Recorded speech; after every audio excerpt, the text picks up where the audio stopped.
there, it's Tracy here from the Papercraft Studio. Thank you for joining me today.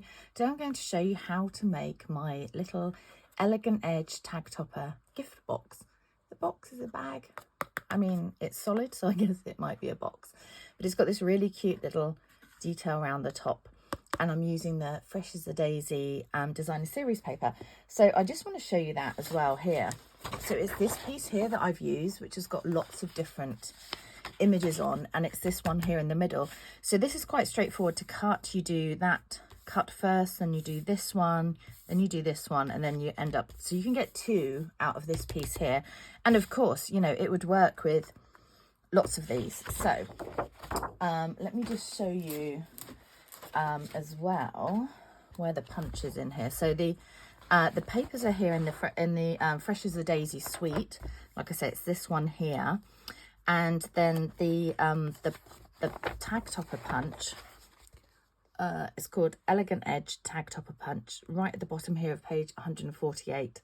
And then aside from that, it's just some little bits and pieces of paper, of cardstock really. So it's a really sweet little box to have in your stash of ideas. So let me show you the supplies you need. It's really not many at all. I'm just going to get them out of my little cello bag here. So you need a piece of thick basic white cardstock, and this measures 7 3/4 by 4.5 inches. You need a piece of Designer Series paper, and this measures 2 inches by 3 1/4. You need a couple of scraps here to cut the labels, and they are cut using the banners from the Stylish Shapes dies, one of my favorite sets. And this strip here is just cut from some of the daisy paper. You can use the sky from the blue daisy paper, or you can use the back of this one here. And the reason is because when you put this piece in, it reaches a different point in the punch to this piece, so it doesn't quite come down, or it's too long, one or the other. So you may find a better way to do that, but this worked for me. Okay, so that's all you need, and a bit of twine, baker's twine. So let's go ahead with the scoring. Let's bring in my Simply Scored. So on the long side, we're going to score each end at 3 1/4 inches. So 3 1/4 here, and then on the short side, on the 4 and should be 4.5. That looks a bit short. It'll be fine. We're going to score at 1 1/4 inches on both sides. So 1 1/4 inches both sides. Okay. And then we're not going to fold yet. I found that it's easier to slide this into the punch before you fold it, because normally we would just do a 2-inch piece sliding into a punch like this, but it is possible to do it with a wider piece. I'll show you how. Okay, so open up your punch, and then you're going to slide this whole piece in. It will resist a bit because obviously it wants you to just go down this little channel here, but you can just slide that in gently, flip it over to the back, and try and line it up between the two score lines. I'm just going to bring it towards me a sec while I do this. On the back, and you can see by doing it this way, it doesn't quite reach the back here, and this is why they end up different. It ends up slightly different length to this one, but it works. So just trust me on this one. So you have that little gap there, flip it over, give it a punch. I know it doesn't look too perfect at the moment, but we sort that. Do the same on the other end. So slide it in as far as you can go. Try not to bend the card too much. Flip it over, line it up between these two score lines on the back. I don't know if you can really see that on the video. Again, little gap between the punch and the paper and the back here. Flip it over, punch it down. So you've got that at both ends.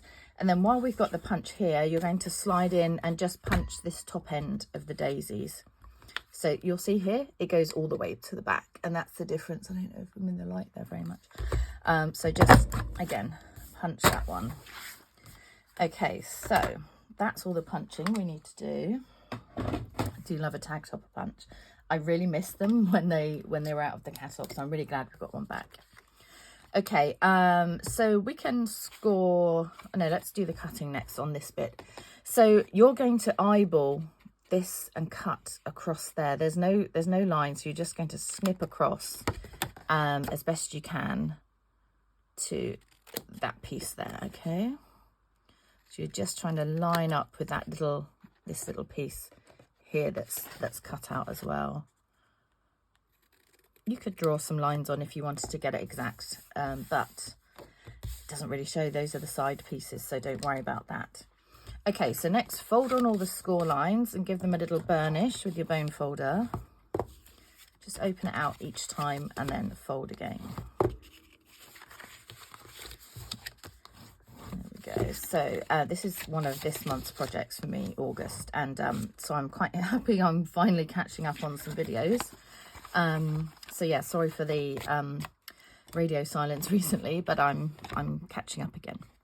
Okay, so just on these middle two tabs here, we want to do some flower pots. So by that, I mean, we're just going to cut straight up the two score lines, either side of that center tab.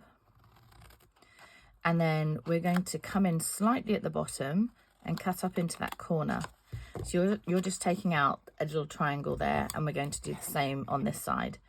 And I don't think anyone else calls them flower pots. The reason I do is because they end up looking like a little flower pot to me.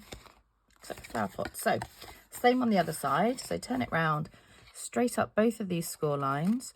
So you're keeping the edge ones, the lines on there straight, and you're just kind of flower potting this middle bit. I think other demos call it notching in. For me, it's flower pots. Okay, so just up into that corner, and that just helps with the closure. Okay, so now just choose an end. If you have one that kind of looks a bit neater than the other, choose an end to stick your piece of designer series paper on. So I'm just going to pop it on here, and you can just line up. You can see you can line up these. If you line up the top with all the little fancy bits, don't worry, there's a gap at the bottom. Okay, so just pop some glue on the back.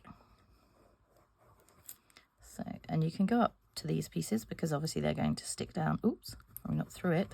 They're going to stick down as well.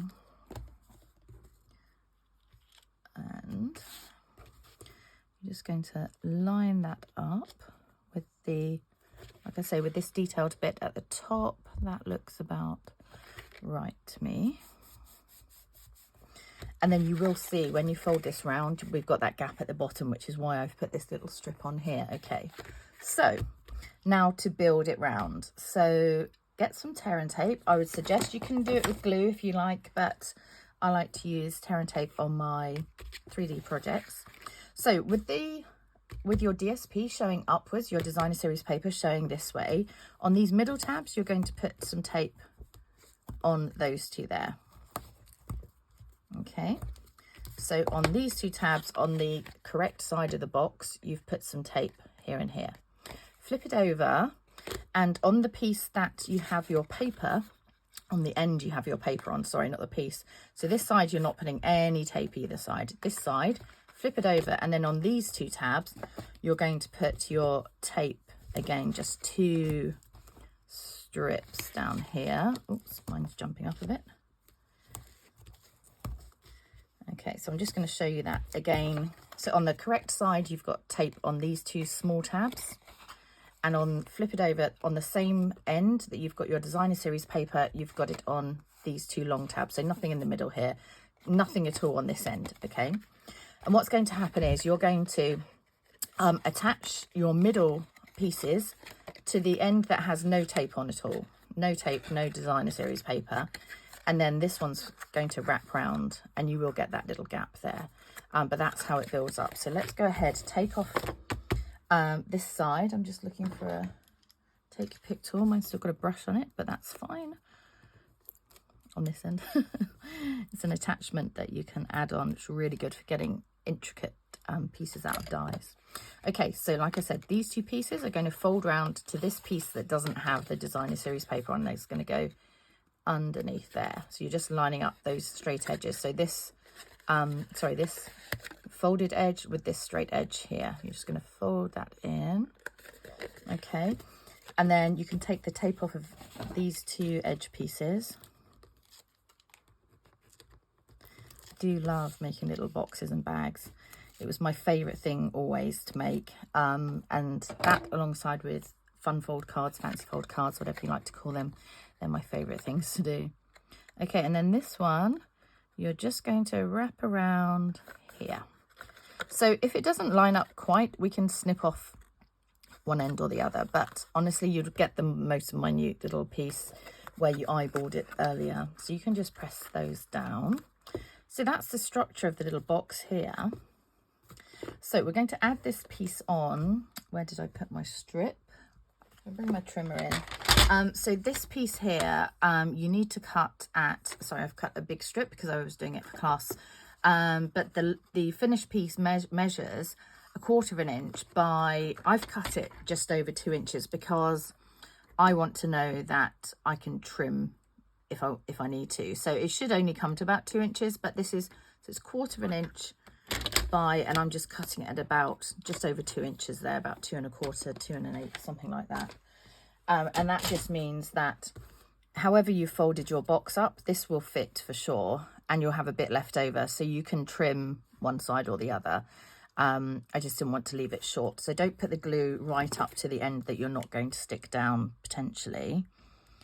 Ooh, don't put too much on. Come on. Somewhere in the middle there. Okay. You can just cut this at 1/4 inch by 2 inches if you want, and it should pretty much go across the whole thing. But oops, I just wanted to make sure that it definitely stretched with the folds. Okay, I'm going to slide that down a little bit, and it just covers up that little gap at the bottom, and then I can just go ahead and snip this little piece off here. Perfect. Okay, nearly there. So we're going to cut 2 little banners out of these 2 scraps. So I've got Boho Blue and Basic White. So this is the banner that I'm going to use. So it's the little one, like I say, out of the stylish shaped dies. So I'll be right back once I've cut those. Okay, so here we are. So we're going to stamp for you, and this was from I'm trying to look for the stamp set. Gosh, it was one I presented in Vienna. Come on, Tracy. It's called Country Bouquet, I think. But if you've got a little with love for you, something like that, perfect for this. And we're going to stamp that in Balmy Blue. And with the photopolymer stamps, you know, it can squidge down a little bit and make the, you know, make the stamp, the font go down a little bit. So be a bit careful with that. And you might want to kind of put it on a piece of cardstock or paper, coloured paper, just so you can see where you're going, because there's not a lot of room on this little stamp. I might have gone, oh no, that's fine. I'll take that. Okay. So, then what I did, I popped these 2 together just with glue, but just offset them a little bit like that. Okay, so a little bit of glue in the middle. Let's put it on this boho one, because then you can kind of pivot the top one. Okay, so we want to just offset it so we can see both. Oh, it's gone back. Both of the banners. There we go. You can have it as much or as little showing as you like there. There we go. And it will just take a second for it to fix in place. Meanwhile, let's put the string on here. String, baker's twine. Everything goes missing on my desk as soon as I put it down. Okay, so you're going to need, let's give ourselves about 10 1/2 inches, just so that we don't have to fiddle around really you know, tightly with bows. So can you see here, let's put something behind there.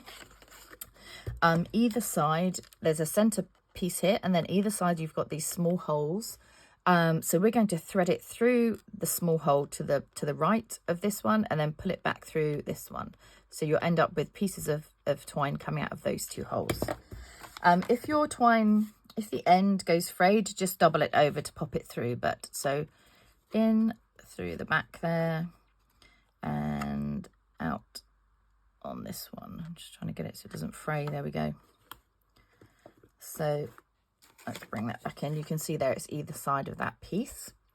And then all you need to do, have your ends roughly the same length. And just tie them in a little single knot to start with. And then we're going to do a bow.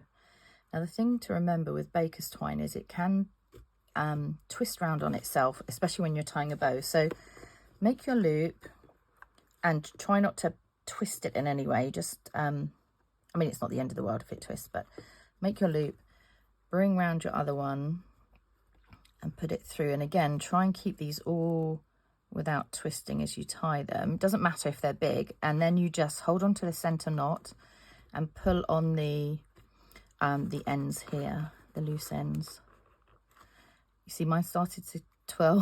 That's what I don't want to happen. So I'm going to hold the knot again. I want it a little bit smaller. And then you can pull on these little loops. So look, this one's being naughty. Oh, always the way. Never mind. It's got a little mind of its own. There we go. And then you can just go ahead and trim as much or as little as you want here. And then finally we're going to stick this on, and I'm going to pop a couple of mini dimensionals on the back. You might probably be able to get regular size ones on there. And then I just wanted it coming off out over the side a little bit, like that. And then finally I've got some of our in colour enamel dots, sorry, here. So I'm just going to take one of these little ones here and pop it up here. And there you have it. I hope you enjoy making my little Elegant Edge tag topper gift box. Thanks for joining me. Take care. See you soon. Bye.